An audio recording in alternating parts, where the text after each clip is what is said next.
Israel oo ka cabsatay Iiraan xilli ay fariin gaarsiiyeen Putin si uu uga barbariyo Iiraan iyaga oo u sheegaya in aysan wax dambe oo dagaal ah dhulkeeda ku qaadi doonin.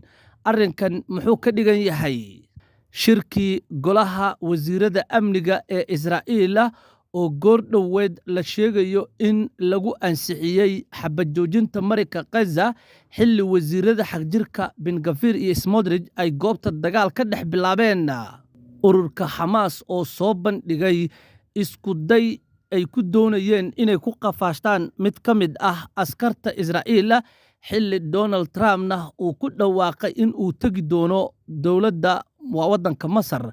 Haddaba arrinka isku dayga goorma ayuu dhacay? Xogii u dambeeyey ayaan muuqaalkan kugu faahfaahin doonaa. Like saar haddii uu ku soo gaaro saaxiib muuqaalkeenna, si meel dheer u gaaro muuqaalkan adigoon like saarin ha ka tegin. Channelkeenna haddii aad ku cusub tahay subscribe saaro, aad ayaad u mahadsan tahay. Haddii aanu ku bilowno, dowladda Israa'iil ayaa waxa ay samaysay fal u muuqda in ay aad uga cabsatay dagaal kale oo ay ku qaado dowladda Iiraan. Kadibna waxay si toos ah fariin u gaarsiisay madaxweynaha dalka Ruushka Putin, kaas oo saaxiib dhow la ah dowladda Iiraan. Fariinta ayaana ku tacalluqday in Israa'iil ay ka baaqsanayso weerar ay ku qaado gudaha Iiraan, iyada oo Israa'iil ay sheegayso in xitaa ay u ogoshahay Iiraan in Ruushka iyo Iiraan ay samaystaan markaasi warshado nuclear ah, kaasoo mashruuciisa hadda markaa uu socdo. Sida xogta aad maalmihii u dambeeyey ku maqlayseen, ra'iisul wasaare Netanyahu ayaa si toosa oo lama filaan u wacay madaxweynaha dalka Ruushka Vladimir Putin, iyada oo weliba uu markaasi ugu hambalyeynayo dhalashada madaxweynaha Putin oo maalmo ay ka harsan tahay. Arrintaas waxay ku soo aaday markii ay maqashay Israa'iil in Iiraan gacanta ay ku dhigayso heshiisna ay ku helayso 48 xabbo oo ka mid ah diyaaradaha Su-35 ee Ruushka markaasi uu farsameeyo, kuwaasoo awood u yeelan kara in si toosa inta ay u tagaan hawada Israa'iil ay duqeeyaan, maadaama diyaaradahani ay la mid yihiin kuwa Mareykanka ee Israa'iil ay ku dagaal gasho, ayna ka dhuumanayaan raadarada caalamiga ah ee markaasi lagu ogaado diyaaradaha dagaalka.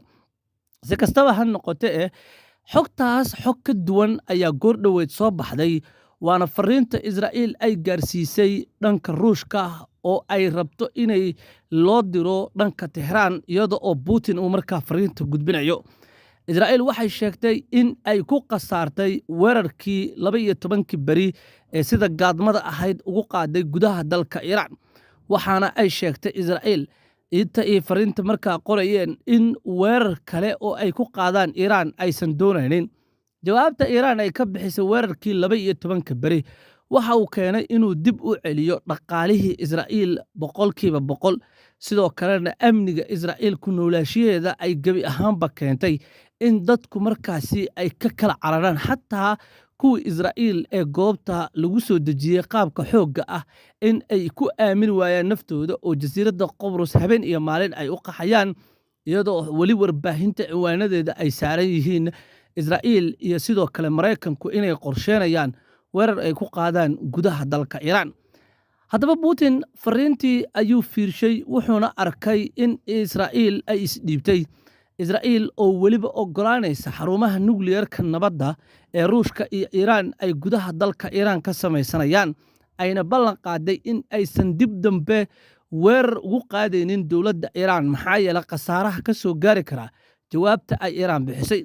Hore waxaa u hadlay generaalada kala duwan ee ciidanka Iiraan, waxayna sheegeen in hubkii la isticmaalay dagaalkii 12 beri socday ee khasaaraha xoogga la gaarsiiyey dhaqaalihii Israa'iil in uu ahaa hub mar hore xilliyo hore 70-meeyadii hub la sameeyey inuu ahaa, laakiin gantaalaha casriga ah ee sida tooska wax u burburiya ee Iiraan ay haysato aysan weli isticmaalin, taasoo ka dhigan haddii weerar labaad ay Israa'iil soo qaado khasaare xoog leh in tookadan uu gaari doono. Dhinaca kale, warbaahinta dunida ayaa ogaatay in Iiraan ay haysato mid ka mid ah diyaaradaha droneska, kuwaas oo loo farsameeyey qaabka diyaaradda B-50 ama B-2 oo kale loo farsameeyey raadaaradana ka dhuumata, taasoo markan ay Iiraan u diyaarisay haddii weerar kale lagu soo qaado in si toosa ay ugu adeegsato dagaalka.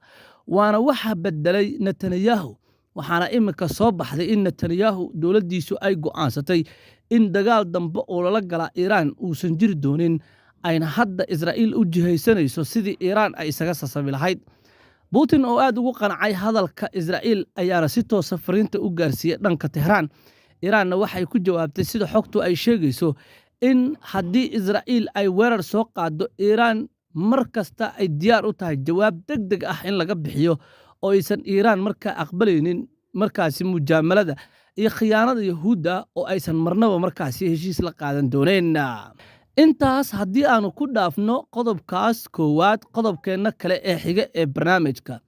wasiiradii Yahuudda ee dhanka amniga ayaa shiray. shirkooda waxa uu ku tacalluqaa in dowladda Israa'iil ay saxiixdo heshiiska xabajoojinta Mareyka Gaza. Trump ayaa soo bandhigay Xamaas iyo Israa'iil iyaga oo jooga Sharm el-Sheikh, magaalada la dhaho ee gudaha dalka Masar, waa ay ku heshiiyeen. waxaana ugu dambeyn hadda cod looga qaaday golaha wasiirada amniga ee Israa'iil, waxaana halkaasi ka dhalatay codeyn buuxda, sida uu u sheegay mid ka mida goobjoogayaashii ka qayb galay shirka oo goordhoweed soo ilaaday.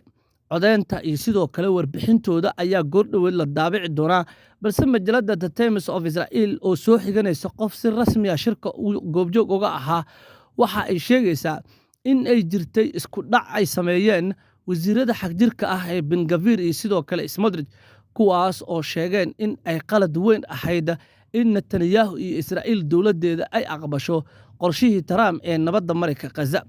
waxaana dhinaca kale jirta in badi wasiiradii amniga ee Israa'iil ay gacanta u taageen, ayna sidoo kale ansixiyeen qodobadii heshiiska Trump qaybta ka ahaa. Trump ayaa sidoo kale waxa uu ku dhawaaqay maalmaha soo socda Isniin ama Talaado in midkood ay noqon karayso maalmaha ay Xamaas bilaabayso sii deynta maxaabiista Israa'iil dhammaantood, mid dhintay iyo mid markaa nool. laakiin Xamaas waxay ku xirtay xaaladda ay markaasi ciidanka Israa'iil uga baxaan goobaha ay markaasi geliyeen meedadka maxaabiistii geeriyootay. waxayna xaqiijiyeen in xaaladuhu ay keeni karaan inaan si dhammaystiran maxaabiista loo sii deenine ay dhici karto in markaasi qaarkood la waayo, wakhtina ay qaadato, balse ay ka go'an tahay sii deynta maxaabiista oo idil. dhanka Israa'iilna ay ka soo baxayso inay diideen meedadka Maxamed Sinwar iyo sidoo kale Yaxya Sinwar oo ah laba walaale oo hogaamiyaal ka ahaa kooxaha Xamaas. waxaana dhinaca kale jirta sii deynta Barquuti, hogaamiyihii aasaasay ururka Fatah, in asaguna sii deyntiisa Israa'iil weli ay ka biyadiidayso. balse Trump ayaa soo bandhigay warqad rasmi ah oo sheegaysa in Israa'iil wax walba oo heshiisa ay markaa fulin doonto, taasoo isaga laftirkiisa uu toos uga ballanqaaday dhanka ururka Xamaas. Khaliil Al-Hayya oo goor sii horreysay warbixin asna TV-ga siiyey wuxuu sheegay heshiiska ay ogolaadeen inuu yahay mid si dhammaystiran ciidanka Israa'iil ay uga baxayaan gudaha Mareyka Gaza, xabaddu ay ku istaagayso, gargaarka bini'aadanimo la soo celinayo, sidoo kalena dib u dhiska Mareyka Gaza laga shaqaynayo, maxaabiista dhanka Israa'iil iyo Falastiinna la isdhaafsanayo. warbixinta u dambeysa ee barnaamijkeenna, ururka Xamaas goordhoweed waxay soo saareen war saxaafadeed ay kaga hadlayaan weerar shalayto ay u geysteen xarun ciidan oo Israa'iil ah oo ku taala gudaha Mareyka Gaza.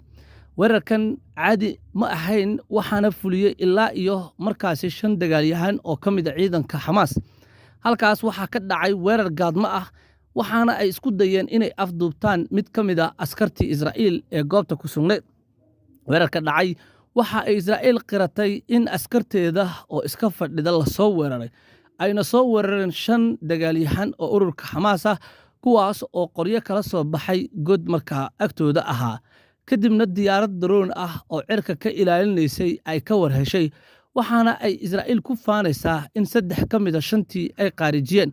laakiin dhanka ururka Xamaas oo war-saxaafadeed soo saaray goordhoweed waxay sheegeen weerarkii inuu u dhacay qaabkii loogu talagalay, askarna ay dileen, kuwo kalena marka ay dhaawaceen. laakiin mid ka mid ah askarta asaga oo nool uu markaasi ka baxsaday, waxaana markaa ay isku dayeen inay badbaadiyaan, laakiin Xamaas waxay ay qabtaan. Xamaas laakiin waxay sheegaysaa isku daygaas ay sameeyeen inay ku qaban kareen oo ay ku kaxaysan kareen askarigaas nool, laakiinse xaaladihii markaa jiray ay u saamixi weysay ciidankii weerarka qaaday in askarigaasi ay afduubtaan.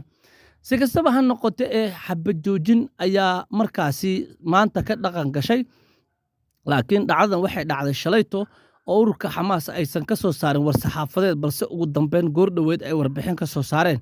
Ciidanka Israa'iil oo jawaab bixiyay ayaana iyaguna waxay sheegeen inaysan jirin askar looga dhaawacay weerarka iyo askar markaa looga dilay. Kaliya iyagu ay sheeganayaan ciidanka Israa'iil inay diyaarad drone ah duqeyn ku dishay 3 ka mid ah 5tii dagaalyahan ee godka markaa ka soo baxay. Xamaas iyo Israa'iil ayaa ugu dambeyn hadda maalinta soo socota ee Isniinta ama Talaadada waxa u bilaami doona inay isdhaafsadaan maxaabiista iyadoo oo maanta la arkayay gawaarida hay'adda Lanqeyrta Cas oo ku sii qulqulaya gudaha Mareyka Gaza. Dabaaldegyo ayaa ka soconaya Mareyka Gaza, shacabkuna waa isku marxabeynayaan, laakiin ciidanka Israa'iil laftirkooda waxay bilaabeen inay ka baxaan meelaha qaar weli iyada oo dhinaca kale taangiyada Israa'iil ay isku dayayaan shacabka raba inay waqooyiga ka soo guuraan ama koonfurta iyo waqooyiga inay isku dhaafaan rabaan ayay weli diidan yihiin. Waxaana jirta fulinta heshiiska in dowlado badan ay damaanad qaadeen balse Israa'iil laga yaabo inay wax samayso. Muuqaalka haddii aad dhamaadka soo gaartay adigoo like saaran ha ka tagin. Channelka haddii aad ku cusub tahay subscribe saaro. Mahadsanid daawada.